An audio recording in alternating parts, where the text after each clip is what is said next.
चीन से तनाव के बीच आज भारत के प्रधानमंत्री नरेंद्र मोदी हालात का जायजा लेने के लिए लेह पहुंचे। पीएम लेह में जवानों से मिलकर वहां के हालातों का जायजा ले चुके हैं। पीएम के साथ चीफ डिफेंस स्टाफ यानी कि सीडीएस विपिन रावत भी मौजूद थे। बता दें कि इससे पहले कल रक्षा मंत्री राजनाथ सिंह भी लद्दाख जाने वाले थे, लेकिन उनका दौरा टल गया।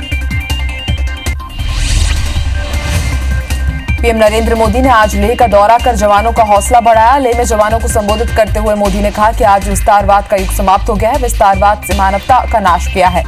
पीएम मोदी ने जवानों से कहा कि देश आप पर गर्व करता है। हम एक सशक्त और आत्मनिर्भर भारत बनाएंगे। लेह में जवानों को संबोधित करते हुए पीएम मोदी ने कहा कि बॉर्डर पर अब 3 गुना खर्च बढ़ाया गया है। बॉर्डर पर इंफ्रास्ट्रक्चर बढ़ाया गया है। उन्होंने कहा कि सेना का समर्पण अतुलनीय है। हम मानवता और विश्व शांति के पक्षधर हैं। पीएम नरेंद्र मोदी ने लेह दौरे के दौरान अस्पताल में गलवान झड़प के घायल जवानों से भी मुलाकात की। इस दौरान उन्होंने कहा कि आप सभी ने चीन को करारा जवाब दिया है। आपकी माताओं को मेरा शत शत नमन। आप सभी जल्द सेहतमंद हो। प्रधानमंत्री नरेंद्र मोदी के लद्दाख दौरे की रक्षा मंत्री राजनाथ सिंह ने तारीफ की है। राजनाथ सिंह ने कहा कि प्रधानमंत्री मोदी का आज लद्दाख जाकर सेना के जवानों से भेंट करके उनका उत्साहवर्धन करने से निश्चित रूप से सेना का मनोबल और ऊंचा हुआ है। मैं प्रधानमंत्री के इस कदम की सराहना करते हुए उन्हें धन्यवाद देता हूं। श्रीनगर में फिर से आतंकियों के साथ सुरक्षा बलों की मुठभेड़ हुई है। मुठभेड़ एक स्कूल कॉम्प्लेक्स के अंदर हो रही है। सुरक्षा बलों ने एक आतंकी को ढेर कर दिया है। आतंकी की पहचान अभी तक नहीं हो पाई है। वहीं मुठभेड़ में घायल एक सीआरपीएफ जवान भी शहीद हो गया है। जम्मू कश्मीर के श्रीनगर में आज केंद्रीय रिजर्व पुलिस बल के जवान कुलदीप उरांव को श्रद्धांजलि दी गई। कल मालबाग में आतंकवादियों के साथ हुई मुठभेड़ में सीआरपीएफ के जवान कुलदीप उरांव ने अपनी जान गंवाई। शहीद जवान को राजकीय सम्मान के साथ अंतिम विदाई दी गई। कानपुर में एक हिस्ट्री शीटर को पकड़ने गई पुलिस टीम पर बदमाशों ने घेर कर गोलियां बरसा दी। हमले में 8 पुलिसकर्मी शहीद हो गए हैं। वहीं 12 पुलिसकर्मी घायल हुए हैं। कानपुर देहात के शिवली थाना इलाके में पुलिस ने बिकरू गांव में दबिश दी। पुलिस यहां हिस्ट्री शीटर विकास दुबे को पकड़ने के लिए गई थी। वारदात पर सीएम योगी ने डीजीपी और अपर मुख्य गृह सचिव से बात की है। बीजेपी की वर्चुअल रैली में ज्योतिरादित्य सिंधिया ने आपातकाल को लेकर बड़ा बयान दिया है। सिंधिया ने कहा, मैंने आपातकाल के समय जो सही था उसी का साथ दिया। मैंने हमेशा सच का साथ दिया। आपातकाल के समय मैंने कांग्रेस के फैसले का विरोध भी किया। रैली में सिंधिया ने लोगों को कोरोना से बचने के लिए मास्क पहनने की अपील भी की। मध्य प्रदेश की शिवराज सरकार के 100 दिन पूरे होने पर बीजेपी ने वर्चुअल रैली का आयोजन किया, जिसमें सीएम शिवराज सिंह चौहान, राज्यसभा सांसद ज्योतिरादित्य सिंधिया, प्रदेश बीजेपी अध्यक्ष वी डी शर्मा और केंद्रीय मंत्री नरेंद्र सिंह तोमर ने भी शिरकत की। इस दौरान सीएम शिवराज ने सरकार के 100 दिन के कामकाज और उपलब्धियों को जनता के सामने रखा। मध्य प्रदेश में ज्योतिरादित्य सिंधिया ने कल नए मंत्रियों के शपथ ग्रहण समारोह के बाद से लेकर आज सरकार के 100 दिन पूरे होने तक एक बयान बार बार दिया है, टाइगर अभी जिंदा है। उनके इस बयान के बाद अब टाइगर पर सियासी टक्कर शुरू हो गई है। राजनीति गर्मा गई है।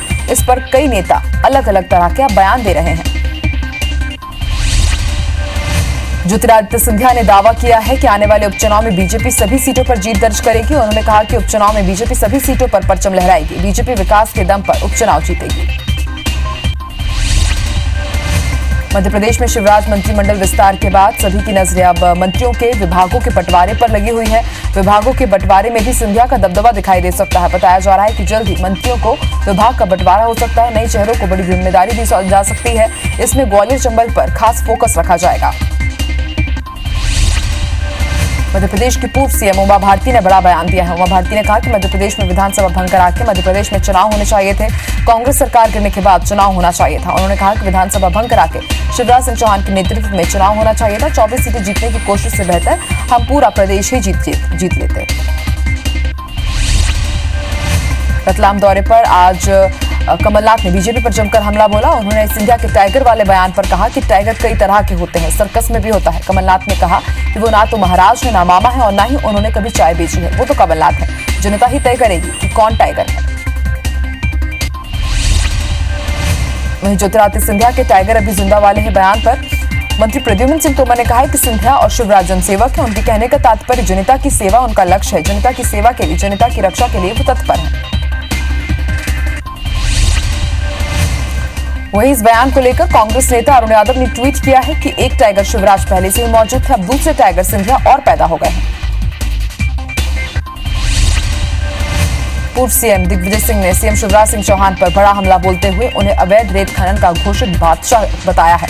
उन्होंने कहा कि शिवराज सरकार का सपना सिर्फ रेत खदान में है। दिग्विजय ने आरोप लगाते हुए कहा कि जितनी भी अवैध रेत खनन होता है वो शिवराज सरकार के नेतृत्व में ही होता है। मध्य प्रदेश के गृह मंत्री नरोत्तम मिश्रा ने दिग्विजय सिंह की ट्वीट पर अपनी प्रतिक्रिया दी है। गृह मंत्री ने सिंधिया शिवराज दोनों टाइगर शिकार करना चाहते हैं और कांग्रेस अब बूढ़ी हो गई है। उन्होंने ये भी कहा कि कांग्रेस को कोर्ट में चुनौती देनी है तो वो दे दे, सीएम जल्द ही विभागों का बंटवारा करेंगे। उषा ठाकुर के मंत्री बनते ही इंदौर में अब ताई भाई और के बाद अब दीदी की भी एंट्री हो गई। दरअसल लोकसभा चुनाव के बाद ताई सुमित्रा महाजन की सक्रियता ना के बराबर हो चली है। वहीं भाई कैलाश विजयवर्गीय की प्रदेश संगठन में ज्यादा पूछ परख नहीं हो रही है। ऐसे में उषा ठाकुर के मंत्री बनने के बाद अब इंदौर की सियासत में नई धुरी बनती नजर आ रही है। राज्यसभा सांसद विवेक तनखा ने ट्वीट कर शिवराज मंत्रिमंडल विस्तार को गैर कानूनी बताया है। उन्होंने कहा कि शिवराज ने मंत्री बनाकर कानून को तोड़ा है। कांग्रेस इस गैर कानूनी मंत्रिमंडल के खिलाफ कोर्ट जाएगी। उन्होंने लिखा कि बिना कैबिनेट की सरकार चलाई। जब राष्ट्रपति से शिकायत की गई तो 5 मंत्री बनाए गए जो 12 कम थे। अब विस्तार में विधायकों की प्रभावी संख्या 206 के 15% से ज्यादा है। मध्य प्रदेश में मंत्रिमंडल विस्तार में क्षेत्रीय असंतुलन को लेकर राज्यसभा सांसद विवेक तनखा ने सीएम शिवराज पर निशाना साधा है। ट्वीट में उन्होंने लिखा कि महाकौशल विंध्य लगभग नेतृत्व विहीन हो गया है। प्रदेश के इतिहास में इस तरह का राजनीतिक असंतुलन अकल्पनीय है और 2/3 संभाग की सरकार अस्वीकार योग्य है। मध्य प्रदेश के पूर्व मंत्री सज्जन सिंह वर्मा ने ट्वीट कर बीजेपी पर चाइनीज ऐप को लेकर निशाना साधा। उन्होंने लिखा, भाजपा का दोहरा चरित्र। एक तरफ मोदी सरकार चाइनीज ऐप कैम स्कैनर को बैन करती है, दूसरी तरफ शिवराज सरकार के मंत्रिमंडल की जानकारी इसी ऐप से पूरे देश में वायरल होती है। मध्य प्रदेश में किल कोरोना अभियान में अन्य विभाग के कर्मचारियों को भी जोड़ा जाएगा। सीएम शिवराज ने कोरोना को लेकर समीक्षा बैठक में जिला कलेक्टर्स को इस संबंध में निर्देश दिए हैं। उन्होंने कहा कि स्वास्थ्य विभाग और महिला विभाग के साथ किल कोरोना अभियान से अन्य विभागों को भी जोड़ा जाए। लॉकडाउन के बाद से ही बंद खजुराहो ग्रुप ऑफ मॉन्यूमेंट सहित प्रदेश के चुनिंदा स्मारकों को पूरी सुरक्षा के साथ जल्दी खोला जाएगा।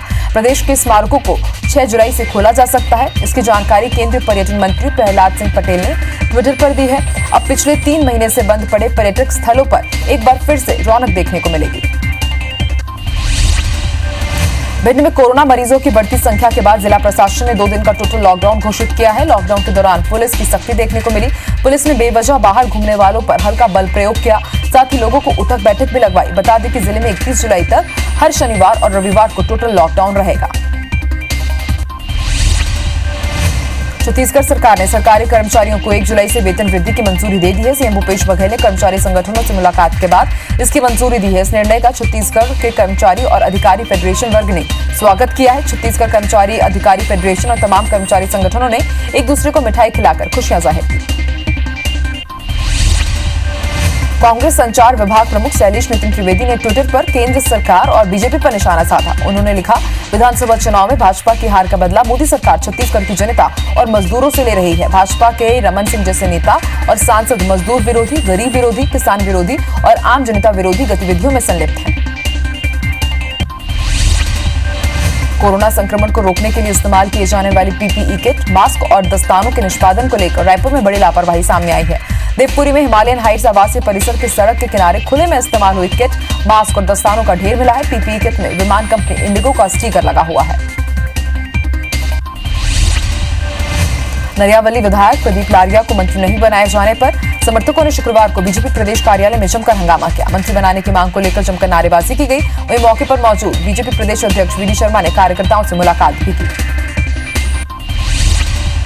मध्य प्रदेश में गुरुवार को जिन 28 नए मंत्रियों ने शपथ ली है उनमें से 10 मंत्रियों पर आपराधिक मामले दर्ज हैं। ऐसे कई मंत्री हैं जो सिर्फ 8वीं, 10वीं और 12वीं पास हैं। 2 मंत्री पीएचडी होल्डर हैं, 9 मंत्री पोस्ट ग्रेजुएट हैं, जबकि 2 मंत्री सिर्फ साक्षर हैं। नए मंत्रियों में 24 मंत्री करोड़पति और 4 मंत्री लखपति हैं।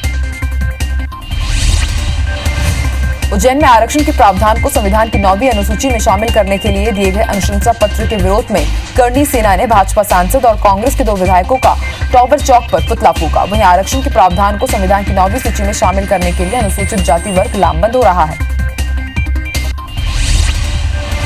छत्तीसगढ़ में आज भारतीय जनता युवा मोर्चा कार्यकर्ताओं ने प्रदर्शन किया। बेरोजगारी भत्ता नहीं दिए जाने, शिक्षा और पुलिस विभागों में नियुक्ति की मांग को लेकर विरोध प्रदर्शन किया गया। कोरोना के चलते कार्यकर्ता अपने अपने घरों के सामने प्रदर्शन कर चुके हैं। भाटापारा ब्लॉक कांग्रेस कमेटी और अन्य दलों ने पेट्रोल डीजल मूल्य वृद्धि और महंगाई को लेकर एक दिवसीय धरना प्रदर्शन किया। इस दौरान कांग्रेस वक्ताओं ने केंद्र सरकार को जमकर कोसा। कांग्रेसियों ने कहा कि केंद्र की सरकार किसान विरोधी और छत्तीसगढ़ की जनता विरोधी है। कोरिया जिले में कर्मचारियों की हड़ताल दूसरे दिन भी जारी रही। आज भी कर्मचारियों ने कमर्शियल माइनिंग के खिलाफ प्रदर्शन किया। संयुक्त मोर्चा के बैनर तले SCCL, हसदेव, चिरमिरी और बैकुंठपुर में प्रदर्शन जारी है। विरोध प्रदर्शन के चलते कोयला खदानों के साथ अस्पताल की सेवाएं भी प्रभावित रही।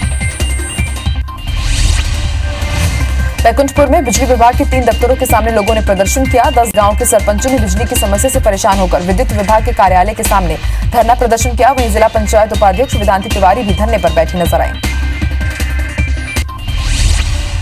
भाटापारा में शहर और अन्य स्थानों के बस कर्मचारियों की बैठक हुई। इसमें बस कर्मचारियों ने राज्य शासन से कोरोना काल में गुजारा भत्ता देने की मांग की। बैठक में भाटापारा विधायक शिवरतन शर्मा ने भी कर्मचारियों की मांगे सुनी। उन्होंने राज्य और केंद्र सरकार से मामले में चर्चा करने का आश्वासन दिया है। जबलपुर में कांग्रेस विधायक विनय सक्सेना के नेतृत्व में पार्षद दल ने कलेक्टर को ज्ञापन सौंपा और नगर निगम में हुए भ्रष्टाचार की मांग की। जांच की मांग की है। कांग्रेस पार्षद दल ने लॉकडाउन के दौरान राज्य शासन के भोजन बांटने के लिए फंड और अनाज की व्यवस्था में गड़बड़ी का आरोप लगाया है। कांग्रेस ने आरोप लगाया कि कुछ जनप्रतिनिधियों ने अपने नाम से भोजन बांटा है।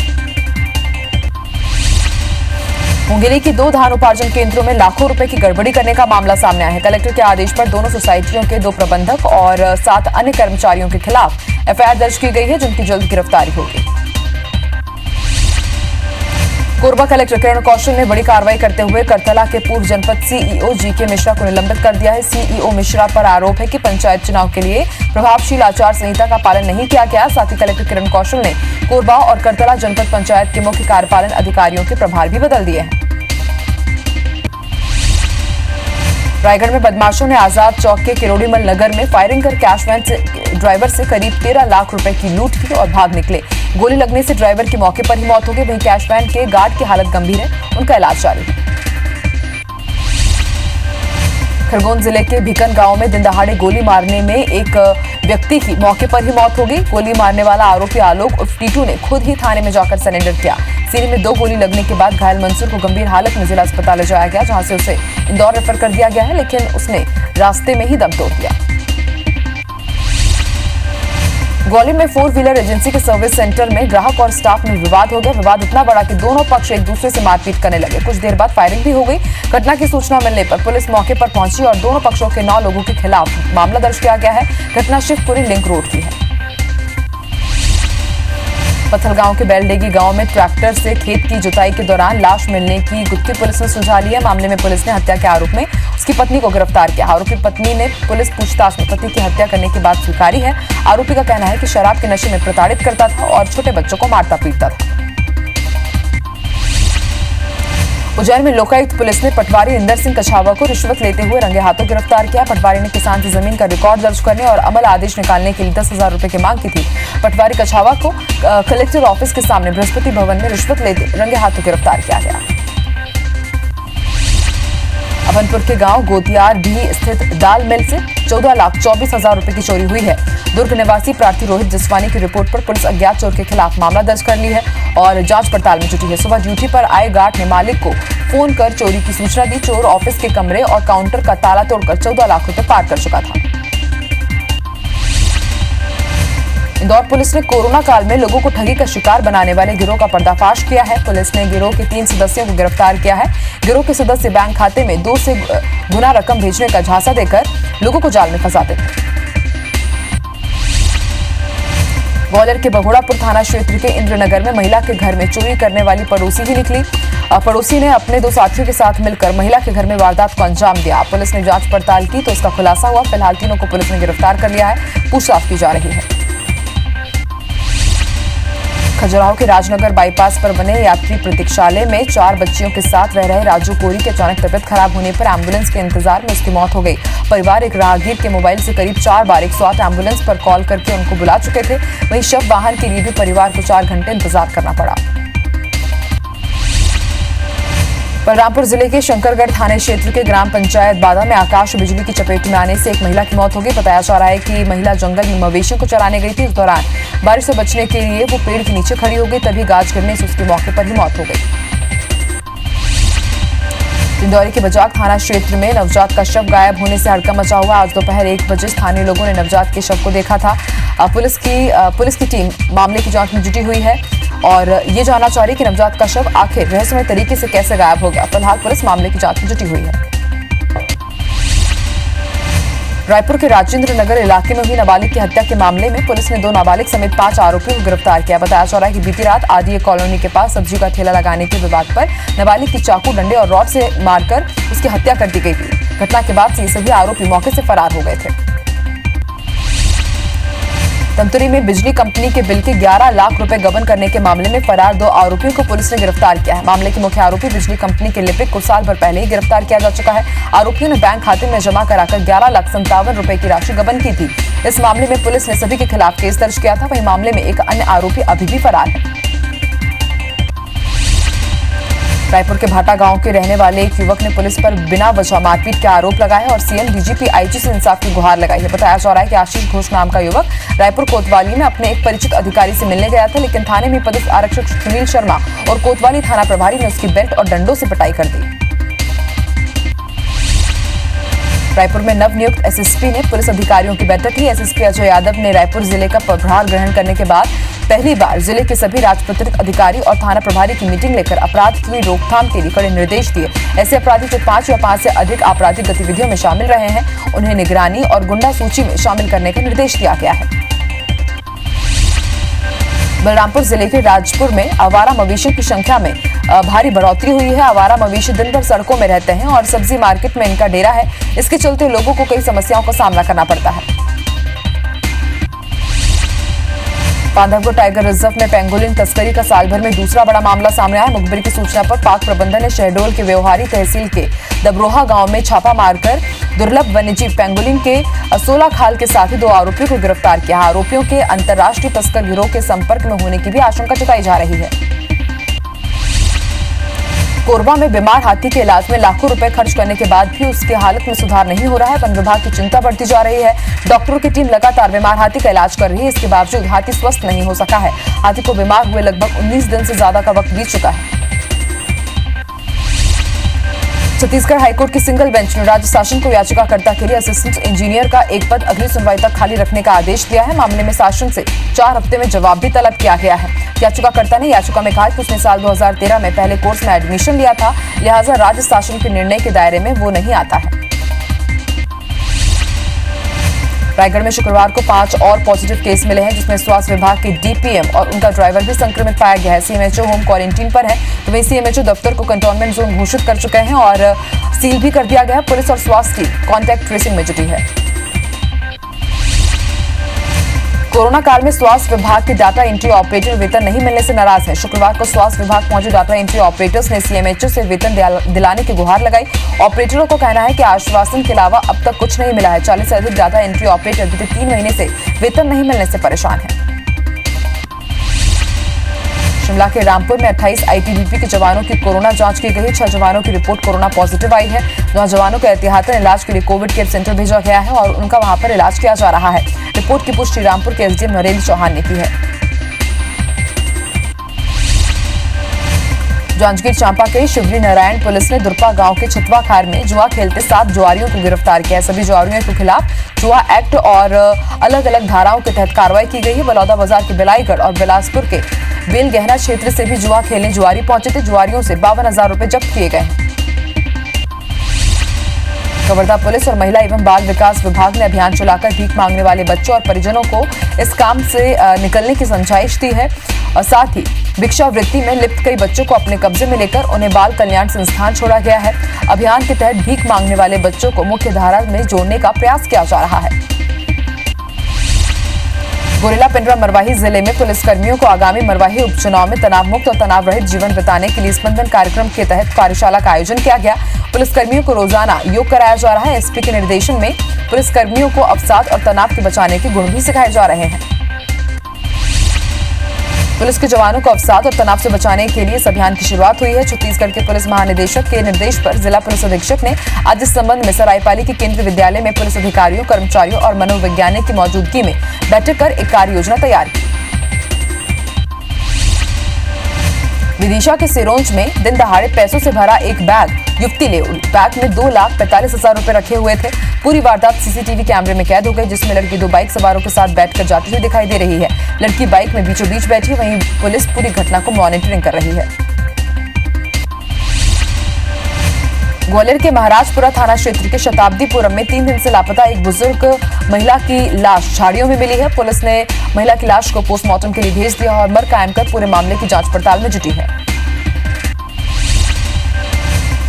हाईकोर्ट की ग्वालियर बेंच ने हत्या के 2 आरोपियों को जमानत के लिए अनोखी शर्त रखी है। कोर्ट ने रैन बसेरा में एलईडी टीवी लगाने का आदेश दिया है। कोर्ट ने यह भी कहा है कि टीवी चीन की कंपनी की नहीं होनी चाहिए, बल्कि भारत की ही बनी होनी चाहिए।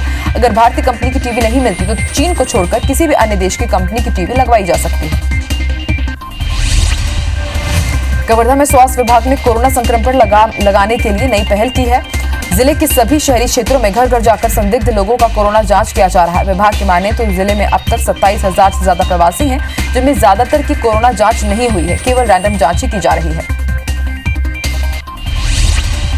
सरकार की नीतियों के खिलाफ दुर्ग में भारतीय जनता युवा मोर्चा के कार्यकर्ताओं और पदाधिकारियों ने पुतला दहन किया और इसे रोकने के लिए पुलिस ने प्रयास किया। भिलाई में बीएसएफ के जवानों ने शहर को प्रदूषण से मुक्त रखने के लिए शहर में पौधारोपण का जिम्मा उठाया। जवानों ने भिलाई के सेक्टर 3 के ग्राउंड में करीब 3,000 पौधे लगाए। बलरामपुर में पेट्रोल डीजल के दामों में बढ़ोतरी को लेकर कांग्रेस कार्यकर्ताओं ने 3 किलोमीटर तक साइकिल चलाकर विरोध किया। इस दौरान कार्यकर्ताओं ने प्रधानमंत्री नरेंद्र मोदी के खिलाफ जमकर नारेबाजी की। बुरहानपुर में बारिश में नगर निगम की सफाई व्यवस्था की पोल खोल दी है। नालों की सफाई नहीं होने से शहर के कई इलाकों में पानी भर गया, जिसके चलते लोगों को परेशान होना पड़ रहा है। धान उठाने को लेकर लगाई गई साख समितियों की याचिका को हाईकोर्ट की सिंगल बेंच ने निराकृत कर दिया है। कोर्ट ने याचिकाकर्ताओं को खुद के परिवहन का इस्तेमाल कर धान को निकटतम स्टोरेज केंद्र में भेजने का आदेश दिया है।